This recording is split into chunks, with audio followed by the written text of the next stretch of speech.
T NSC घोषणा करछंती जो जो अंचल को एनएससी घोषणा करछंती से नहीं आगु प्रस्ताव सब दि जाइतिला से परिप्रेक्षी रे आम भोगराई होउची सर्वबृहत ब्लॉक राज्यर 3.5 लाख जनसंख्या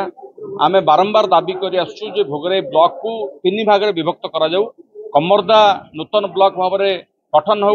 एवं चंदनेश्वर एनएससी 5टी पंचायत को लेकिन गठन करा जाऊ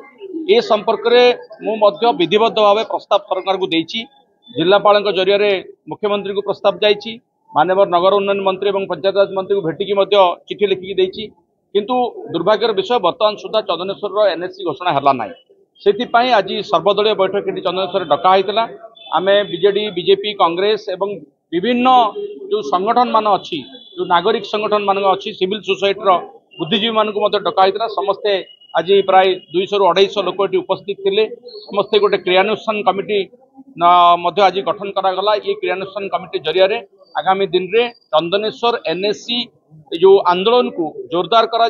एवं सरकार चाप सृष्टि करा जेते पर्यंत चंदनेश्वर एनएससी गठन न होइछि ये आंदोलन जारी रहे आमर चंदनेश्वर एनएससी पई आमर विधायक विधानसभा प्रश्न करिसेंती एवं ए बाबद को सी समस्त मंत्री मान सहित देखा करी एवं माननीय जिलापाल जरिया सरकार को ए विषय जाइछि चंदनेश्वर एनएससी आमर पूर्वतन विधायक सेतेबेले चेष्टा करथिले किंतु सेतेबेले इंफ्रास्ट्रक्चर ठीक भाव में नथिला बोली सेतेबेले हेई पारि नथिला तेणु बर्तमान आमर दाबी जे एठी जो भली भाव में 5 गोटी पंचायत को लेकिन बाबा चंदनेश्वर पीठ एठी रही एठी तालसारी उदयपुर रही भित्तिभूमि एवं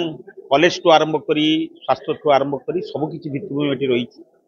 तेणु आपण मैंने जदि सारा भोगरे देखिए जदि एठी अधिकांश लोक चाष उपर निर्भर करती व्यवसाय उपर निर्भर करती से दृष्टि इंफ्रास्ट्रक्चर दृष्टि आम दाबी करुचु जे चंदनेश्वर को एनएससी मान्यता दियाद एटा सरकार पाखे दाबी एवं एटा दरकार पड़े आम जदि आम दाबी को पूर्ण न करती आम आंदोलन करने बाध्य।